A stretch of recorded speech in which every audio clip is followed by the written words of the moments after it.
Breath framework. B, begin where you are. R, reclaim your power. E, excavate your core values. A, allow, not control. T, through, not around. And H, healing. The breath framework, a way of life.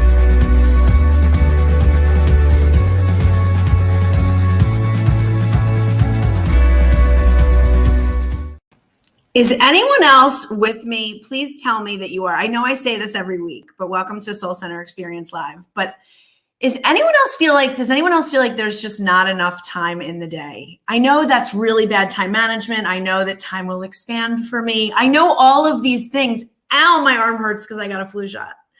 But I know all these things, but listen, there's still not enough damn time in the day. So I just made it home in time, got dinner for the kids after soccer practice. I'm like in a middle school. I stole my son's sweatshirt. This is what's happening here tonight. It's just the way it is here at the Leap household. So we made it on time. We have a wonderful guest, and we are talking about B in the breath framework tonight for begin. And there's a lot of new beginnings actually happening. But when I see clients, I try to help them find out where their begin truly is.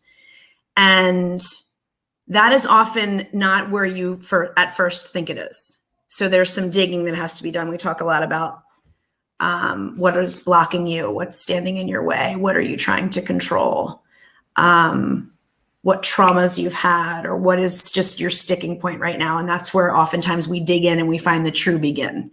So we have this awesome guest, someone that I love and care about very much. And he's like down the street from me. It's a little further than down the street, but he's in my area and he's many things. So I'll let him give you his bio, but I will bring him on now and we'll talk about B for begin. Matt Zinman, welcome to the show. Annie, I am ready to begin. Yes, you're ready to begin. I know, that's such a good thing. Hi, Gabriel. Good to see you. Beginning is, well, before we get into that, tell everyone who you are and this amazing stuff that you're doing and give us a brief on that. Like brief us, because I haven't talked to you in a while, and tell everybody, get them interested in you. And then we'll chat about begin. Yeah, sure thing. Well, it's so great to see you. You too. It's good to see your face. Foremost, I know, right? Great to be with everyone here as well. I am a speaker and author, as well as a podcast host myself, and a course creator more recently. And Nice. I'm so proud of, and Annie, you know this firsthand, that I've developed a life upgrade course and a mindset reset, and I'm heading more and more into the speaking realm. I'm actually in the finals for TEDx. That's so exciting. No, we'll see. I'm so happy for you. Yeah, I'm actually looking to do a 3 next year. It's like, and it's funny because when you challenge yourself like that and you say, well, how do you keep growing? And it's a reality check when you say, oh, wow, great. I got a TEDx. Oh no, I got a TEDx. Yeah. Yes. Now I have to become a better speaker and, stop my nose and and, all those things. And they want you to memorize it too. It's a whole other problem. See, I have to just speak from the cuff. I could never. That would make me already. It's my fault. You're great though. I've taken Matt's course. So hi David, great to see you. He's such a great supporter. And you talk a lot in it. There's video of you and you do an awesome job at relating to people, being real. And I said this in the review I did for you, but being real hi Bill, good to see you, while also relating to your audience. So you did a really good job at giving the facts, giving the information, but also relating. So you that will cross over into the TEDx world for sure. Yeah, thanks. I mean, it's interesting, and I know you know this just by way of background. I was running a nonprofit for 15 years, having to do with internships and apprenticeships, and it got sidelined by the pandemic as the book came out, which is Z-isms, Insights to Live By, and that based on life experiences. And it's kind of like sitting next to someone in a coffee shop and having that conversation. But the challenge with the book is it's a book and it's meant to be put into action. And so I'm just so happy how everything evolved, because I did have to sideline the nonprofit. And you say, oh, it's too bad.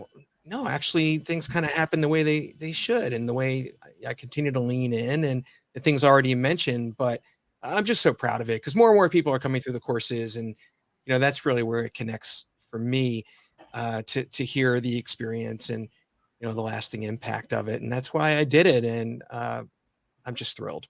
So what made you begin with this? What made you decide to write the book about, that you felt you had the experience in life sort of to write a mindset book? Sure. Well, I'm going to be 54 in a week and a half. You look so young. Not that 54 is not young. I think that's young. Hi, Isaiah. I do think that's young, but you do look like you have a baby face. Hi, Walter. Good to see you. So it's like I had a 15-year career in marketing communication, and then I've been an entrepreneur for almost 20 years in the whole nonprofit. I've been a single dad for some time, remarried, love my life now. A caregiver as well. I saw my mom through a very difficult time many years ago. And we all have our life experiences and the things that shape us. And there are a number of those from my own that really just have continued to serve me well. One in and around earned confidence, which is my chapter 1 that evolved from, my mentioning my mom and her being sick and passing. It was just 25 years ago. And it really has to do with just trusting yourself that you have the ability to overcome everything, because that's what you've always done. And there's a number of different concepts that I just know have and are unique to me. And I felt a responsibility, honestly, to write it. Mm-hmm. And I had a gap in time. My son going off to college, although he rebounded back, again, thanks to. Yes, that's what they do. That's what I hear. He's slow playing it now at this point. But I was between grants with the nonprofit, and I said, what, I have this space, and what would I regret not doing? And that's when I knew it was time to really start writing. And for anybody who's interested in it, for me, it was, all right, well, let's see what I have here, and just put my head down for, a weekend, and then a few more days. And it's like, wow, is this a blog? Right. But no, it's fully formed, certainly well enough to know that. And then it was almost like I went too far to turn back. And so, that's how it's been ever since, is I just want to keep doing the next thing and the next thing. And interviews like this led to me starting the podcast kind of unexpectedly. I'm in my 73rd episode tomorrow. Oh my gosh. 74. Wow. And I just love it. But, just the courses and the speaking are really my passion now, because I want to make a mass impact. And that's why, I say I'm in the process. Yes. Right. You have to go. You are making. Yes, I am making. We watch our words on this. Yes. Languaging is so important. I know. But I'm just still on that learning curve, and it's incredibly challenging. And I like to be, challenging myself. And the TEDx is a great example of, what could be the next few months for me in that way. So your TEDx, are we allowed to know like what is it like your book? I mean, how does it go? Like, what's the basis of or premise of your TEDx?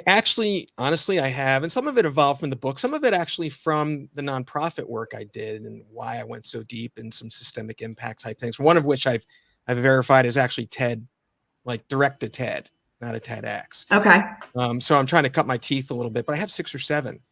And the one I'm starting with is on earned confidence that I mentioned. Yeah, that's your jam. Can you explain? Hold on. So this is what happens when I'm on a live show. So is Sam joining our scheduled? This is momhood, right? Hang on. Well, just bear with me, people, for 1 second.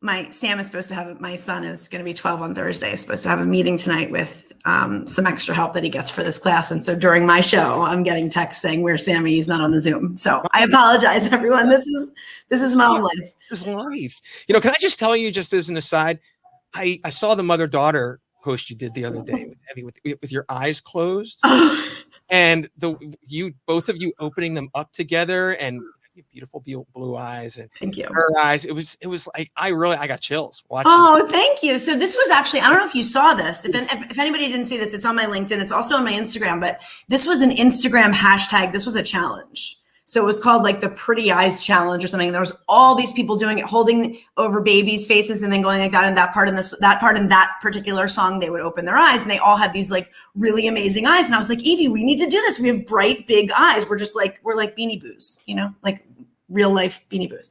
So we did it. And then, yeah, people were liking it. I'm so excited that resonated with you. It did. And, you know, it's along those lines, you know, and I've had these conversations with different people, and those kinds of things aren't taught in terms of mindfulness and gratitude. And, you know, that's not in the schools anywhere. It's not in the colleges even. And so it is left to wonderful parents like you to instill them at a young age with that kind of. Thanks, Felicia.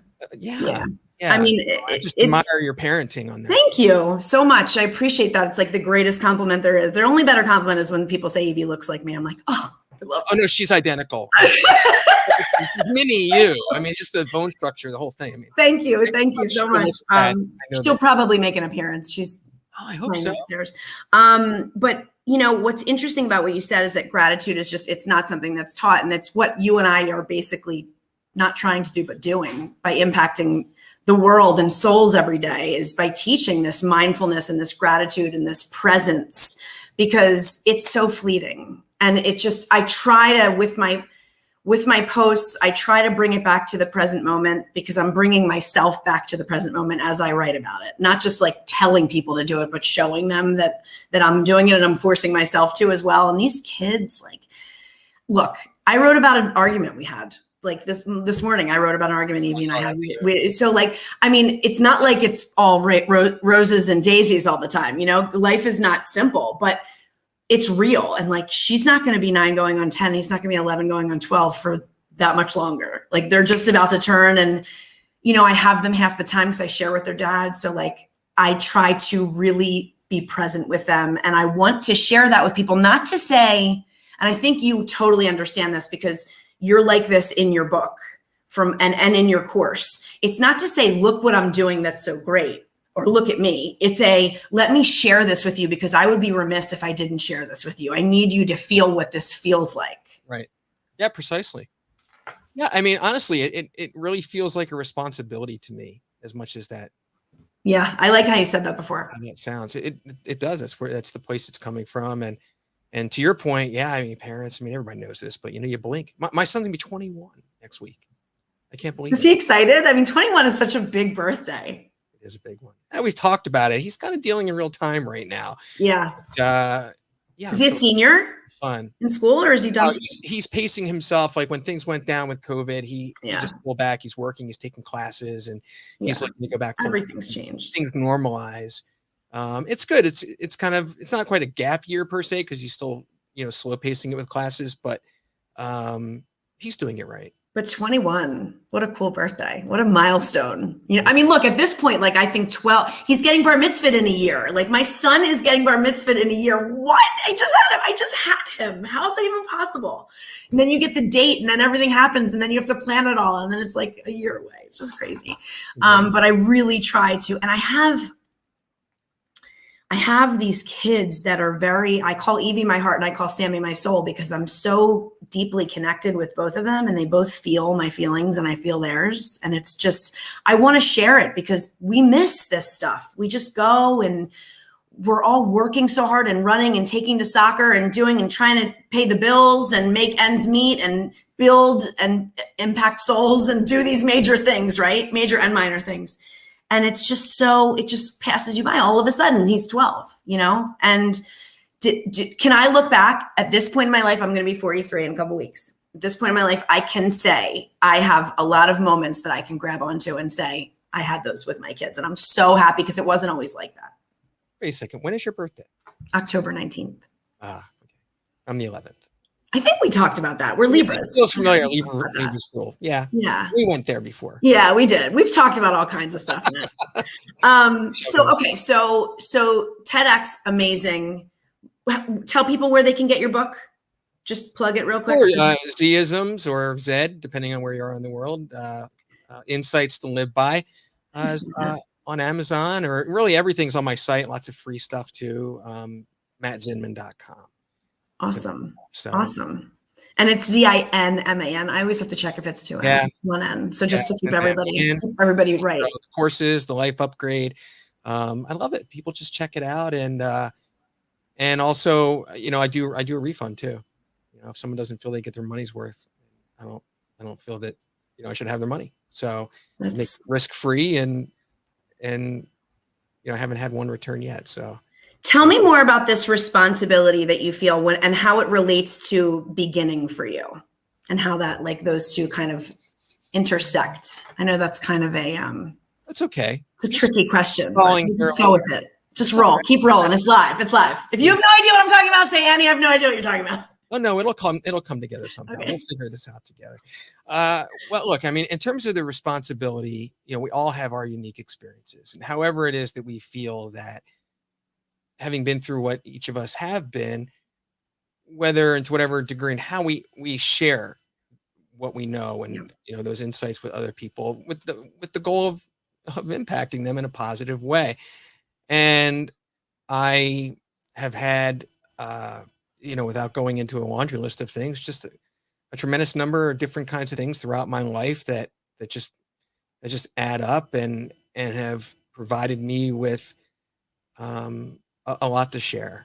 And knowing that is where the responsibility comes from, the earned confidence in helping people cope and stay present. A lot of it having to do with staying grounded and living in the now, because life isn't really happening any other time, obviously. But we all struggle with remaining present.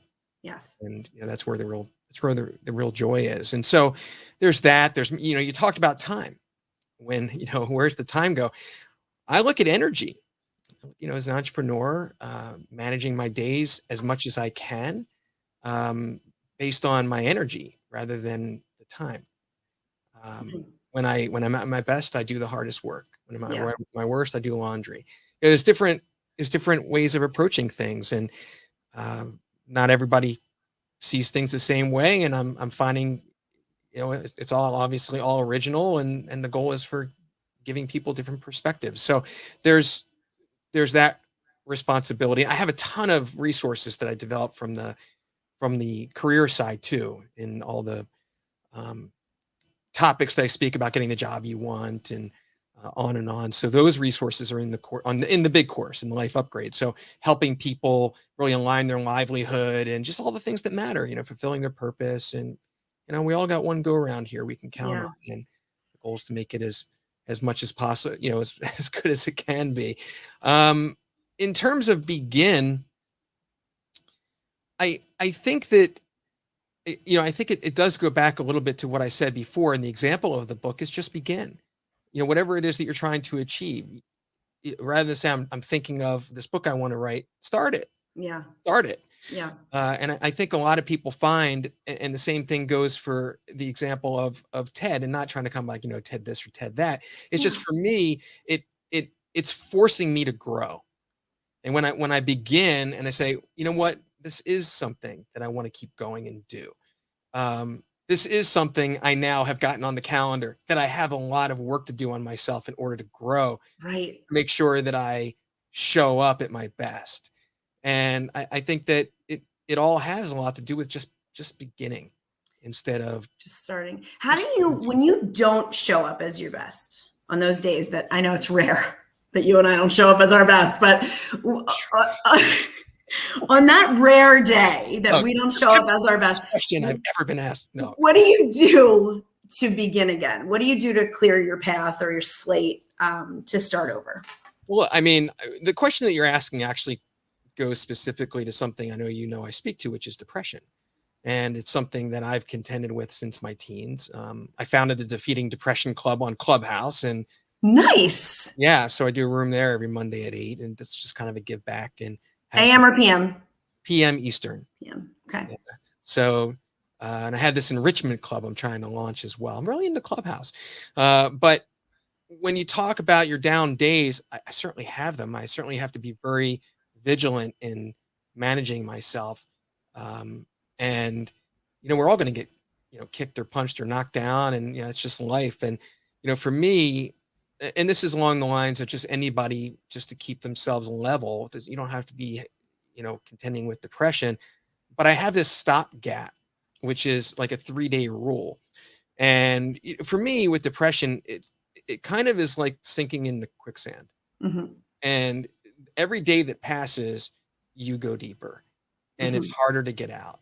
And so on day 3, I literally, have this, this go-to plan, kind of in case of feeling completely cruddy, break open plan and do, and not give yourself the choice to do it. And you really have to parent yourself. It's like, I don't care how badly I don't want to work out. I mean, I feel like crud, but I'm working out anyway. Yeah.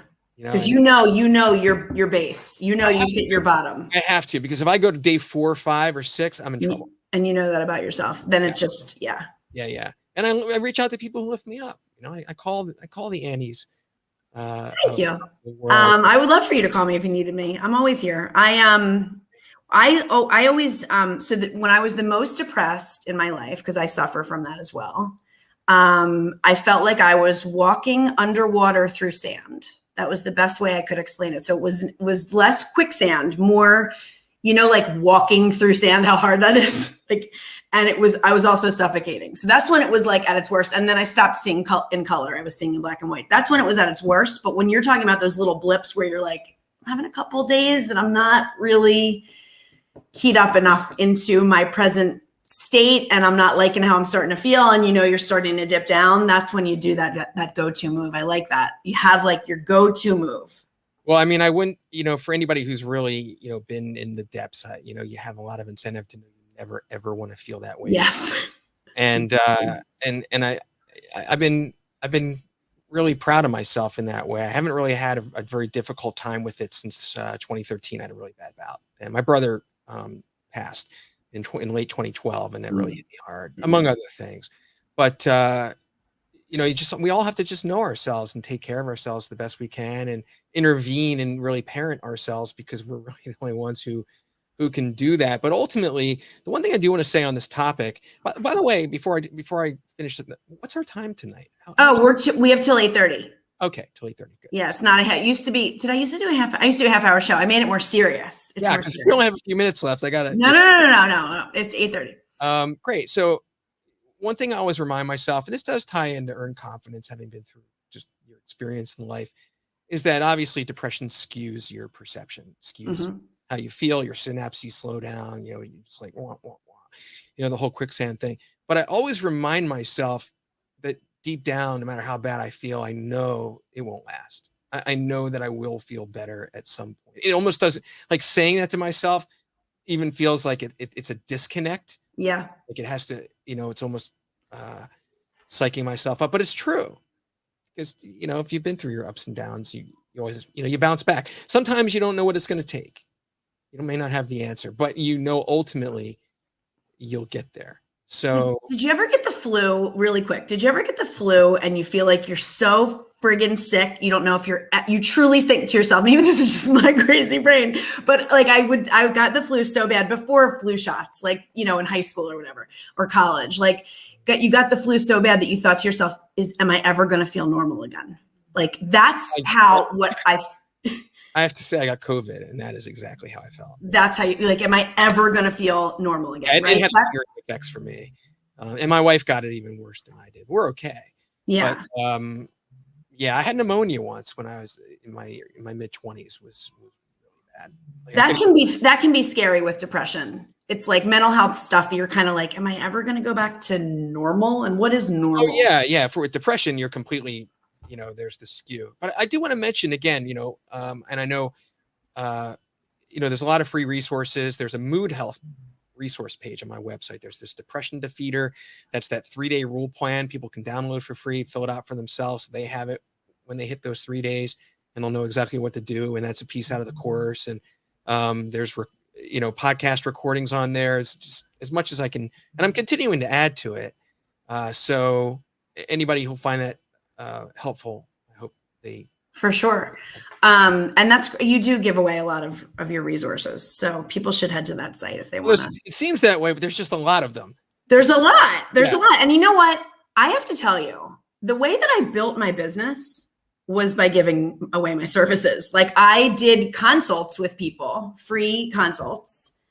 And I grew my business doing that. So I feel like it's to heal others and to give. And did I turn every one of those into clients? Of course not.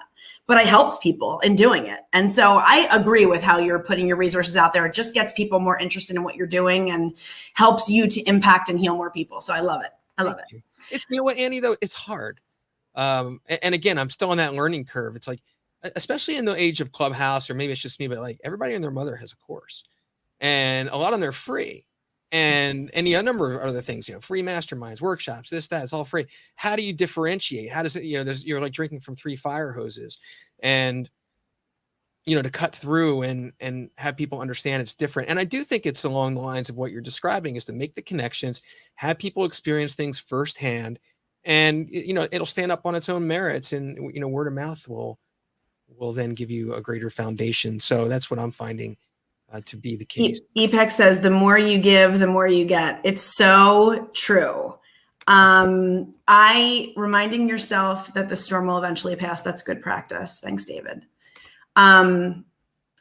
It's very hard as an entrepreneur, and the same as you, just somebody who's trying to build and who's building. Watch the languaging. Who's building, not trying to build, and building, you know, layers and making things bigger and having a bigger impact. It can be very trying sometimes when you're like, what am I doing wrong here? Like, there's a million coaches. Everybody and their mother's a coach, but I truly have confidence, and I can say this is not, I'm like pretty humble. I don't talk like this about myself a lot, but I'm going to say this because I'm trying to work on self-trust here. So, I'm working on self-trust. So I will say that I have with my team something so special in Breath Framework and the soul family that we've put together on the Annie Lieb LLC team, that I do feel truly I could stand up next to anyone and say, this is truly special and different than your everyday coach. And there are plenty of, but I also feel like the other thing is, who cares? There's so much business. Everybody needs some help. Everybody needs some healing. You know, it's like there's enough for us to all go around. I am not in competition with any other coaches. I work with 17 of them. I mean, it's only one of you. Right. And certain people are going to vibe with you. And I would think a lot of people would vibe with you because you're very viable. Yeah, and we're viable in that way. So EPEC says, you're right, there's too much free stuff out there and it gets confusing. It is, and it's like, that's why I rely so much on LinkedIn, truly. I know it's like my baby, and I know like I'm the LinkedIn girl. Like I barely touch the other guys, but like, I just feel like you can differentiate yourself there. There's a differentiating, and Clubhouse is great. I am not as into it as you are. I'm not on there all the time. I'm on there, you do well on it. You have a lot of people. You've put work into it. You've put hours into this. Yeah. So if there's ROI there, by all means, there's just only one of me. So between, live shows, Instagram Live and Clubhouse, it's like, we're trying to spread it out with the team now because it's just too much for one person. And back to our earlier conversation, Annie, time, you blink and time passes. You got right. two kids to, give of yourself to. And I know. And like, Matt, I'm not perfect at this tonight. Like I was rushing around and like, I had a meeting and I dropped Evie at soccer and I came back and then I had this and then I came back and I made dinner real fast. And then, like I had you and it can make you nutty unless you laugh at it and you're like, this is my life. Like this is, yes, abundance mentality. Thank you, EPEC and David. Let's call that perfectly imperfect. Right. I mean, it just is like, here's the deal that everybody knows about me. If they know me, I'm not going to show up on my show looking all together. I'm just not. I'm going to be in a soccer mom sweatshirt that's from middle school that I stole from my 11-year-old, and my hair's going to be all over. And it's just going to be, this is life, right? Because real. Who's going to, I don't know. Those people that look perfect, that's awesome. But I just don't have time for it. So it's like people that are real are going to connect with me, and they're going to see that they can do it too. I want people to see that they can do this. It's crazy. It's a crazy life, but it's a good one. See how you mindset reset me so well? I love it. Yeah. Thank you. So So about begin. So we might as well get back to that. So what do you think that's my gratitude alarm, Matt. Gratitude. 8 p.m. 8 p.m. every night. How would you like to spend this moment? I would like to say I'm really grateful for this conversation, because what happens on my show is I point out things to the audience that I'm actually pointing out to myself. So like I just explained that whole thing and it came straight from my soul and from my heart. And I meant it. Everything is genuine that I said, but I was explaining it to me too. Oh, I totally get that. You know? Oh, I'm the same way. If like, I mean, again, being an entrepreneur so long, it's like, I crack myself up. I spend so much time with myself. Like my wife also works at home. Some days we barely see each other. You're just and it's like, if I'm not going to keep myself entertained, who will? And the same thing is propping myself up and encouraging and putting things in perspective. Yeah, I mean, of course, it's for us too. Has to be. Yeah, man, totally. I was just saying how crazy my life is, just so I could appreciate it. Ashim says helping people find life's purpose is a great start. Epec says that's how we love you, Annie, as you are your true self. Thank you. Thank you so much. That means so much to me, especially from Epec. You're so revealing. Okay, so Felicia and I'm interrupting our whole conversation, but Felicia and I do this Instagram live Mondays and Thursdays at 2 p.m. Eastern. And I have so much fun with this woman. I don't know if you know Felicia, but if you don't, Matt, you need to connect with Felicia Miller-Johnson. Do you know Epec? These are all my people. Like you need to comments. No, please. Yeah, you go back and connect with some of these people, because they're truly some of the most incredible people that I've ever met in my entire life. And Felicia, like, she borderline intimidates me, but at the same time, I just find her so amazing that I'm just like, when she speaks, I just listen. So we were talking about words that remind us of each other. So I told her live that I think that she's one of the most reliable people that I've ever met. And I meant that in the kindest way, that like when she says she's going to do something, that woman delivers. So she said to me, and Annie, you're so revealing. And I was like, how do you take that? Me being me, I was like, do you mean like revealing? Like how, like, what do you mean? And so she was like, no, like you are vulnerable, like you reveal yourself. So I knew what she meant. But me too. I knew what she meant too, but I was like, explain. So, she just wrote, you are so revealing. Ha ha ha, wink. So yeah, I mean, it's, what's the one word, if you had to pick one word to describe yourself, Matt, what would it be? Undeterrable. Oh, that came out like you didn't even think about it. Well, I've answered this question. One word? Okay. Well, the other thing is like my wife, like on my AirPod case. Let me get this in front of you. Just gonna see. Other way. Undeterred. Undeterred. Yeah. So I love that. Go there. It's just about resilience, but the happiness thing is my other. Explain happiness to us, because we didn't talk about that yet. Well, actually, it's kind of in the realm of how things have evolved with Z-isms, and it's in and around a second book I'm working on now for some time next year. But it really brings everything together and under a certain mindset around having a reflex, developing a reflex in terms of living in the now. And as things happen, gravitate toward the positive, always kind of live in the silver linings. So you're talking about optimism in real time, because optimism is a future word. It's hopeful. It's this, so it's really happiness is optimism in the present tense, but it's not a derivative of happiness or happier. It's basically a life skill, and in terms of how you develop it and grounding yourself in the present. And while we can't help the things that happen to us, how we react, we do have control over, and all that. That pretty much. Now, isn't it? Yeah. Didn't you make it like a real word? Yeah, I submitted to USPTO. Yeah. So this is like a real I actually submitted happiness to trademark it, that word. I mean, look, and I get made fun of, my wife and her daughter, some people are fans of it, some people are not, but it's like, oh, it's a made up word. Yeah, every word was made up at one point. Every word started is not a word. So no, I love it. I just love that. I think it's it's a way of life. I mean, that's how we talk about, when Mike Panorano and I talk about the breath framework and what we've created here, right? When people say define it, it's like, yeah, I can tell you what the letters stand for, but truly it's a way of life. It's not just like a thing. It's the way to live your life. So that reminds me of happiness. Thank you.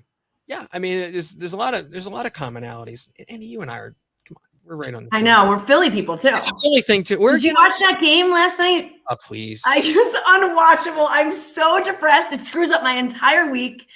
I didn't have to have a bad Monday because I had Monday night to look forward to, and then my whole week is just screwed up. And my vibe was doing okay until about 20 seconds ago. No, it was rough. I mean, it was rough to watch, especially of all teams. Don't mention them, who it is, but like of all teams, you know. Yeah, what comes around goes around. I went to Dallas with a bunch of friends a few years ago, and we creamed them down there. So I was at A&T Stadium, and we were doing Was it ridiculous? We took over the stadium. It was awesome. Yeah. When it's good, it's good, you know. But when it's bad, it's bad. I mean, right. Philly fans, we're so laid back. Oh, totally. Everybody that says, "Oh, Annie, you're from Philly," really? You're so chill. There's nothing chill about Philadelphia people, just so anybody's watching knows, nothing. We are as East Coast as they get, as impatient and how you's doing, you know, as it comes, but also the most blue collar and amazing people that exist. It's my favorite city in the world. It's real deal family, love, togetherness, connectedness. And so there's just something about this city that, you know. I think we're real. I think that's just it. You know, we just are who we are, and we don't put on, you know, any facade about it. It's just like, I like it. I mean, but you know, sometimes West Coast people, like, they don't really know how to handle how we are sometimes. Like, we got to like sometimes tone it down. West Coast, Southerner. Look, I mean, we have to adjust too. Yeah, we have to be able to adapt, have emotional agility, right? Be able to adapt. Did you add that pillow since the last time I talked to you? Because I don't remember that pillow. It's like a designer. I don't think so. I think in some of your videos in your course, I think that was a plain couch. In the course, yes. I don't think. No, I don't know. Did you get sick of the background? It's like, I should change it up, but it's the lighting and everything, you know? No, I didn't get sick. I was listening to the content. It doesn't matter what background you have. I used to care about my background. Now I'm like, where are we going to walk around the house? Who cares? You know? There's Philadelphia. See the painting behind. Yeah. My parents had that painted. That's you see the you can't really tell, but there's one tall building. Yeah. That's Liberty William Penn. Oh, it's Liberty One. Right. So that was the first building. I'm sure you know this, right? They couldn't build above City Hall. They couldn't build above his hat. So that was done right. It was the first building to go above. Now, of course, that's not the case anymore. Yeah, Comcast and everything. But is this really what we should be talking about? Philadelphia, yes. We should always be talking about Philadelphia. And let's close out the show with this. Yeah, I mean, you listen. I mean, I'll give you some time back. I don't need to keep. Oh no. I'm just saying. What else do you have to share, Matt? What else do you want people to know about you? Besides that you're undeterrable. Wow, that's a broad question. I know. What do I want people to know about me? That I've never been asked before. See, I knew I was going to come up with one. Oddly enough. It's hard to stump me. Well, okay, here, let's do this. Let's shift a little bit. I have a hard time. As much as say, well, yeah, my course this, my course that. It's like, now you ask me to talk about myself. And what's the most vulnerable thing that you can share right here in this moment with the audience? Oh, we're going for big reveal here, huh? The most vulnerable? Yeah. Are we talking a share that's like something that's happened in my past? Or it's however you interpret it, Matt Zinman. You know, I guess the thing that comes to mind is just where I am in my growth. And, you know, as much as you're talking about the video with the course and everything, I'm not comfortable on video. Mm-hmm. I don't like, it's hard for me to kind of stare at a dot on my phone or whatever and pretend that there are people there, and feel like I'm myself. And, you know, it's just where I am in my growth. So, I mean, I'm a little intimidated by it. I'm a little uncomfortable with it.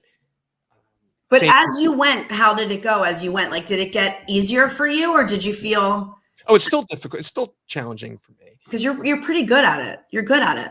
Yeah. I mean, but with the course, it's, you know, I'm talking about the content. So I'm teaching, I guess you could say, you know, I know that, but when it's just on there, and I've never had a selfie stick. Let's put it that way.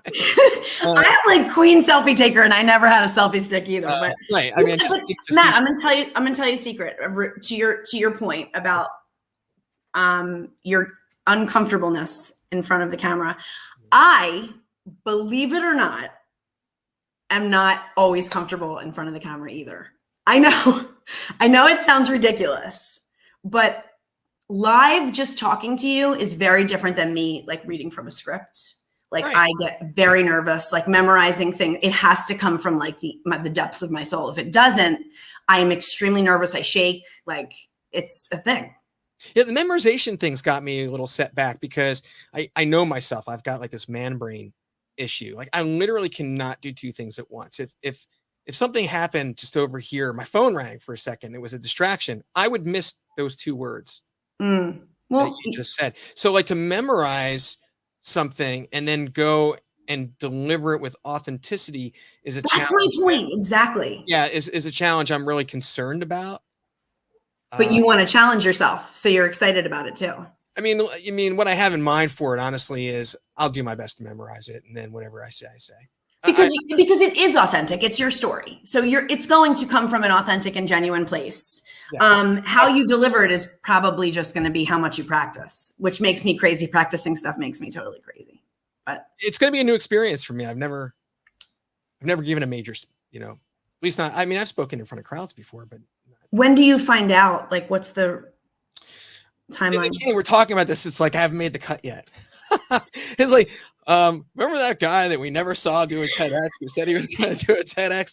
I'm really putting myself out there, vulnerable now. I love it. Listen, this is the real show. This is where you come together. Yeah. Cool. I mean, look, if not this one, another one. But this was my first application, so exactly. We'll see. But I won't tell you where. So we'll just gotta leave it a little bit to chance. They have a deadline for October 9th. Like they want you to write it. You need to write the as well as you can the actual speech up front, which I was surprised, and I think they actually want you to deliver a sample of it. So I'm trying to think, like, they can't possibly want me to try and memorize and deliver it off the cuff. Now maybe it's kind of like an actor reads a script, kind of takes a page and Romeo. But however it goes, I'll just do my best for by deadline. I won't wait till the last minute.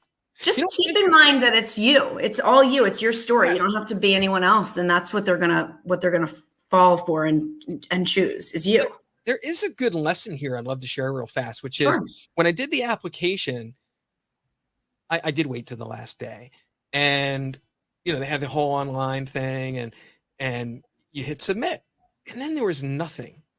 There was no thank you for there was nothing that came up on the screen. I got no email. I'm like, did I just do this and did it go?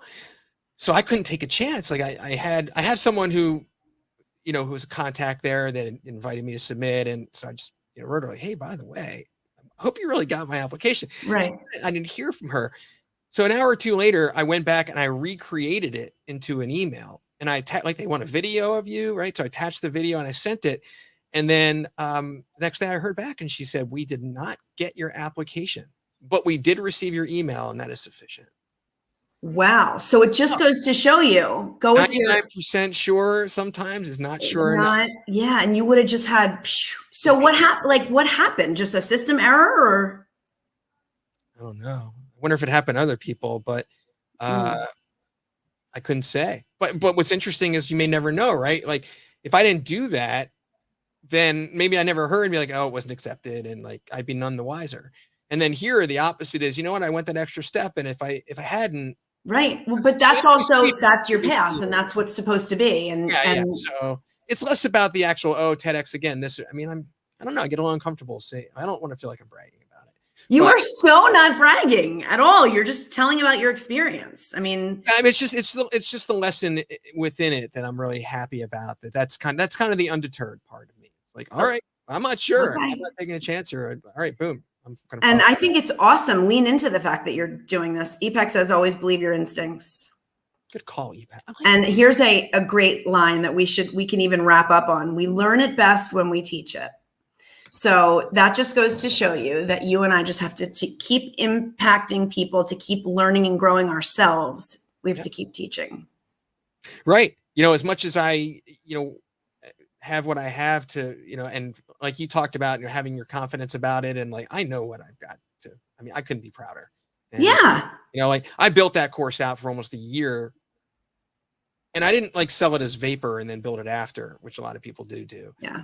It was important to me to get it to the point and run people through beta and everything Right. else, and make sure that it delivered so that I could believe in it, because I'm coming again from that nonprofit side, and I'm still making that adjustment of, it's the same thing of like, I don't want to feel like I'm selling, and but Mm-hmm. you gotta make a living too. And it's, you're serving is really the, the transition that you make. But I want to make sure that I feel that way. And at the same time, to your point, so much more to learn, that, keep staying on the learning curve. And, There always is. And it's going to, things are hard, and then they get easier and they get easier until they're not hard. And then there's new things that are hard, and then they get easier. It's just, it's life, right? We have to be in the moment, because if we're not, we miss it. I mean, if that's the trajectory, then okay, then there's an identity shift. And I'm working on this too, in terms of doing identity shifting as part of believing in yourself, in that, okay, I now foresee, like if it was today, am I that person to walk on that stage and stand on that dot? Okay, I might not be well practiced, but I could do it. But I don't think I'd bring my full self. Between now and then, I need to make some kind of identity shift to gain confidence about it, and to really, know about delivering. And then, all right, then fast forward. Now I've reached this plateau, and I want to do more, paid speaking. Well, let's go 2 years out. And I think it's important to stay within 2 years. It's like the vision board and go beyond that longer term, but 2 years is, I think, the, what is realistic in terms of, I can see it and feel it and touch it and make it happen. All right, well, now I'm delivering keynotes, and I'm doing, I'm going here and going there and talking about this and that. That's got to be a different person who doesn't mind looking at a dot in the camera, by the way. Right. So, that's really where, the forced growth around creating opportunities for yourself that you have to grow into, and the vision and the identity shift of seeing yourself, when we talk about minding your words and everything else. I think it all goes together. Those are some of the things I'm working on as well. I love it. Well, I am just really happy we got to meet and chat again. I love chatting with you. Me too. And we can wrap.